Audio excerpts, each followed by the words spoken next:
আমরা আজকে শিখব ম্যাকে কিভাবে ভার্চুয়াল কিবোর্ড ব্যবহার করা যায়। তা ভিউয়ার্স, আমরা বেশি সময় নেব না, খুব দ্রুতই চলে যাব। অনেক সময় আমাদের যে ফিজিক্যাল কিবোর্ড থাকে সেই সব কিবোর্ডে কিন্তু নাম্বার বাটন, কখনো ফাংশন বাটন, কখনো অ্যালফাবেটিক বাটনগুলো কাজ করে না। তো ওই সময় জরুরি ভিত্তিতে আমি কিভাবে আমার প্রয়োজনীয় কাজগুলো চালিয়ে নেব তা দেখার জন্য আজকের ভিডিও।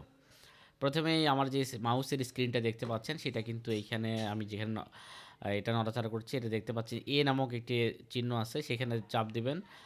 প্রেস করলে লেফট ক্লিক প্রেস করলে আসবে, তারপরে এখানে অপশনে গিয়ে দেখবেন শো কিবোর্ড ভিউয়ার, এটা দিলেই কিন্তু আপনার কিবোর্ড চলে এসেছে ভার্চুয়াল কিবোর্ড। ভার্চুয়াল কিবোর্ডটি এরপরে প্র্যাকটিস আপনি পরীক্ষামূলকভাবে আমি একটি ওয়ার্ড লিখে দেখাই। এটা আমি ব্রাউজার খুললাম। তো ব্রাউজার খুললে কি হবে, এখানে ব্রাউজার খুললাম, এখানে এটা আমি মুছে দিলাম, এখানে মুছে এখানে দিলাম ABCD।